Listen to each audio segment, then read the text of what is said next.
Hey guys, welcome back to Werner Farms. So as you can see, the track tractor is not here in the shop.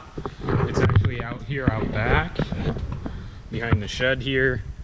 Probably about 3 hours ago I got done pressure washing it. It took about 3 hours to do. Actually, I laid underneath of it and went through the whole engine down there and cleaned all of that down there, so that's actually pretty clean. But as you can see, it's got new tracks on it. I know a lot of you guys were asking me when we were going to put tracks on it or what we were going to do about the tracks. So these are actually, I don't know how old these belts are, but what they did was they relugged the tracks. Now, these aren't our 30-inch tracks. Now, many of you guys are probably like, so what happened to the 30-inch tracks then? Well, when we went down there to DNS down at Richmond,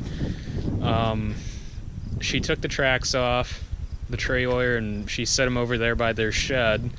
If you guys watch that on Snapchat, I kind of did a little thing on there. And we were talking back and forth, and we were talking about track sizes and stuff, and the issue that we have, I don't know if I really even talked about this. When we're going through the cornfield, when we're picking corn, this back drive wheel will actually pick up corn stalks and actually carry them up and around, and it will drop them off right here. And it'll pack clear full, and since this gets really hot back here, and since these are the axles back here that drive the drive wheels back here, we're afraid that the corn stalks will actually catch fire, which we haven't had it happen ever. But along with the rubbing of the tracks on the corn stalks and how it gets packed in so tightly, you got to clean them. I mean, they'll fill back up instantly in about a round, even running the auger wagon or grain cart. But I mean, if you let it go for probably half a day, you'd probably want to clean them out. But if you let it go for over a day, then you really need to be paying attention and watching it. So I mean, I'm constantly cleaning these out. So it'd be kind of nice to actually have wider tracks. We thought 36s would actually solve the issue of that. And as you can see, it actually overhangs a lot more. If you kind of look up to that front wheel up in the front there, you can kind of see that it overhangs a lot more. So we're hoping, depending on what we decide to do, I know some of you guys have been talking with me and wanted to know if we were thinking about selling it. It's a possibility. I'm not saying we're actually going to do it, but there is a possibility that this isn't going to be around this fall. So the reason why we wanted to put new tracks on it, well, was because the tracks are shot, and I don't know, new tracks, or actually relugged tracks, I shouldn't say brand new tracks.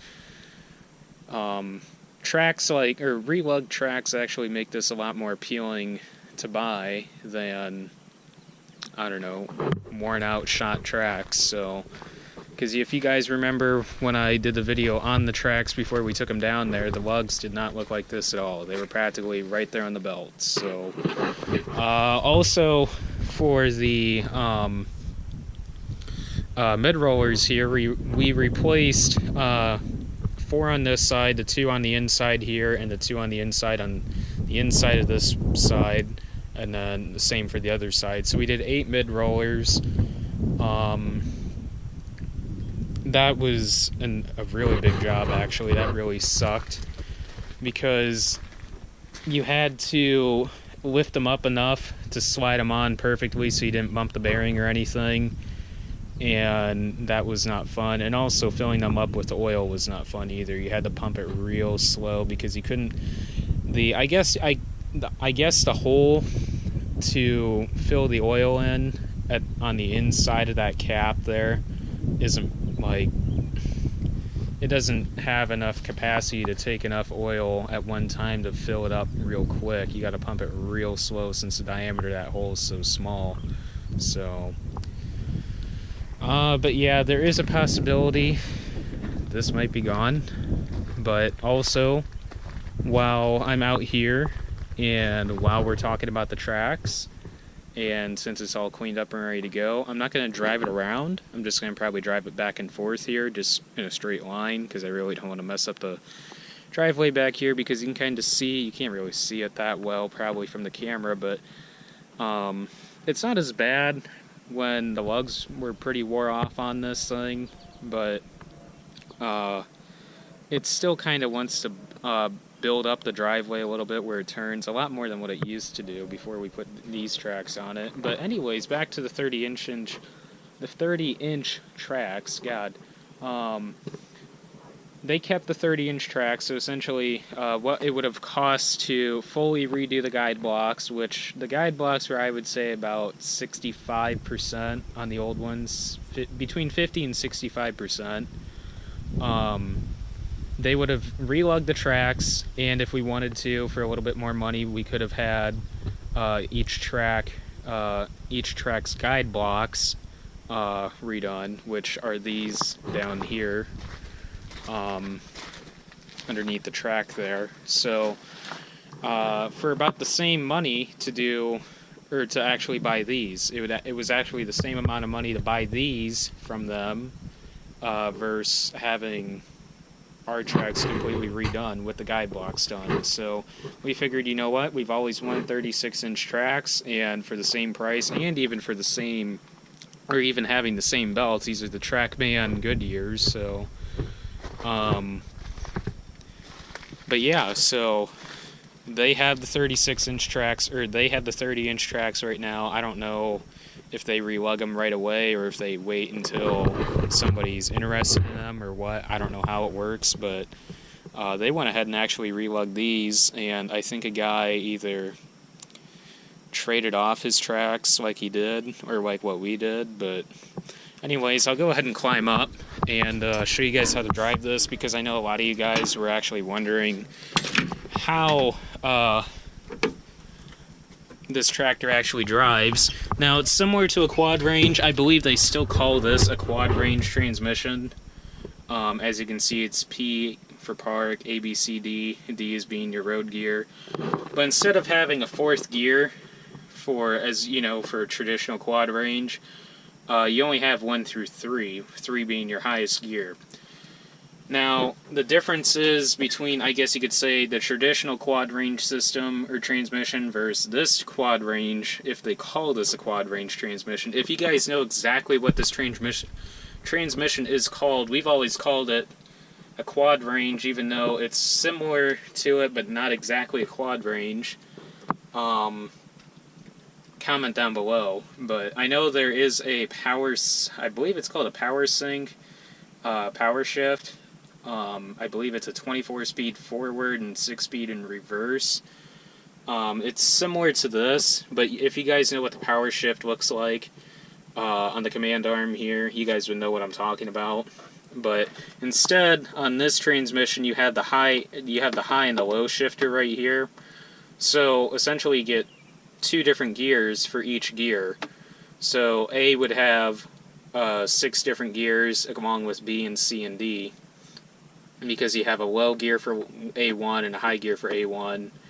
So, which is kind of nice, because going through the field, dumping on the go, the only issue I have with this transmission is having to literally stop and switch it from D down to C, or even down to B, because you can't, as you guys all know, that from shifting from your different size gear, you're going to be going, you got to completely stop and shift it clear down. So it's not fun doing that. That's why I've always wanted either a power shift or probably not a power shift in this. I'd rather this, to be honest, if I had to choose between a power sync and this kind of transmission for this tractor, I'd rather have this.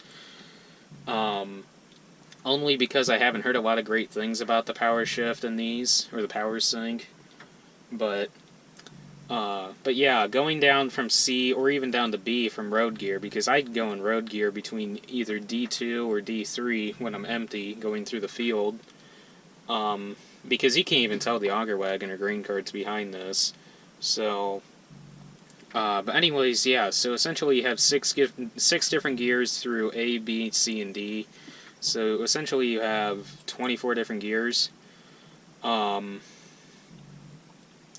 Otherwise, I mean, it's similar to the power shift because it does still have 24 different gears for the power shift, but it doesn't. It's similar to a quad range shift transmission style. So whereas the power sync, I believe, yeah, you just have the power shifter or power shift down here. So you do have a gear chart over there telling you speeds for kilometers and miles per hour. And also, if I turn the key, you also have your speed up there as well. And it also indicates what gear you're in, which currently I'm in low.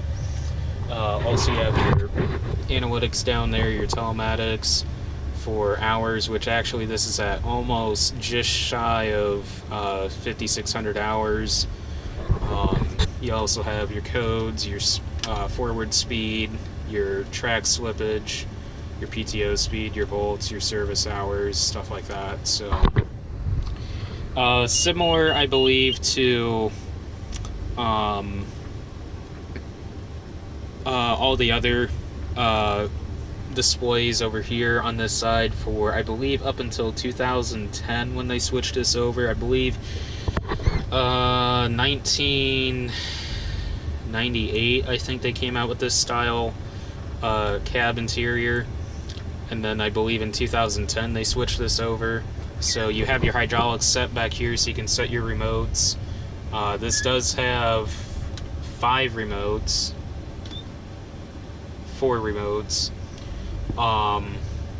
The 5th one must be an auxiliary one, but you have 3 up here, and then you got 1 back here. You got your auto steer, then you got some auxiliary switches that you can add, your throttle, and your high-low. Your PTO's over there. We have a hose clamp on it only because the glue on the handle actually got worn off enough that when you turn it on, it'll actually slide up sometimes. Most of the time, before we actually had the hose clamp on it, I would just slide the handle off and sit it down there on that tray and just use it. But then you also have the throttle dialer, what I call it. That's really nice because then when you're going through the field, let's say C2 is what you want to be in for running vertical till, but you can dial the speed down. So say C2, high gear, you're running almost 7.5 mile an hour, so you'll just dial that back down to whatever desired speed you want. But normally when I'm running vertical till, I'll either run C3, C2, or even B3, depending on what we're doing. But then I can adjust the speed exactly where we need it to be. So you got your air conditioner up there and heater, along with your fan speed, your windshield wipers, and the rear windshield wipers, the hazards, the lights. So nothing really too extensive about it. That's actually for the GS2. When we had that in here, we haven't had that in here in a long time, probably since we strip tilled. But I'll go ahead, shut the door here, turn it on.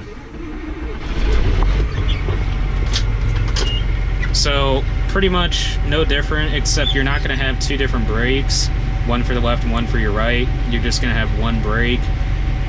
So the deal is, when this is turning, this is hydrostatically, or well, not really hydrostatically, it's the steering's through hydraulics, all through the rear drive wheels. So actually, I believe how it works is that one of the drive wheels will turn slower when you're turning, and causing the track to turn slower.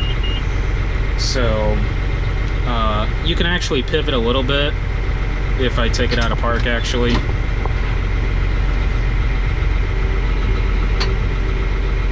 Now, you're not going to be able to just completely turn and pivot like on a dime, like a 0 turn, but I'll go ahead and put it into A1 just for that's the one thing I just don't really care for on these transmissions. They're not very good at shifting, but I'll go ahead and put it in A1, and then all you guys know, you just let off the clutch nice and easy, and then boom, you're moving forward. Then you got the throttle down here, and then you can go into high gear, and then shift it down to low if you want. That's really handy, especially for going on the ends and stuff when you're turning then. And then you can throttle it back down, shift it into A reverse. And then for reverse, you also have a high and a low gear, which that's really convenient also, especially for when you're backing up. You can speed it up a little bit. So then you also get your speed down here. Sometimes there's a lag between that screen and that screen, so it might not always be right there. So I'll go ahead and pull it back right over where it was. But anyways, that's pretty much it on how to drive it. I'm not going to really go around and drive it around, only because this tears up the driveway a lot, and I really don't want to tear up the driveway and plus get these tracks all messed up just in case we decide to actually sell this. So yeah, like I said, this does have 36-inch tracks on it. It's close to just shy of, by 6 hours, of 5,600 hours, and it's a 2001, so great tractor. Just we really don't have a use for it anymore. So anyways, guys, thanks for watching. Don't forget to like, comment, subscribe down below. Sorry for the talking portion of the video. I just wanted to, a lot of you guys are interested in that kind of stuff, so that's why I kind of do it. So sorry for how long this video took, but anyways, don't forget to follow me on Instagram and Snapchat. Links for those or usernames are down below. So otherwise, I guess I'll catch you guys in the next video.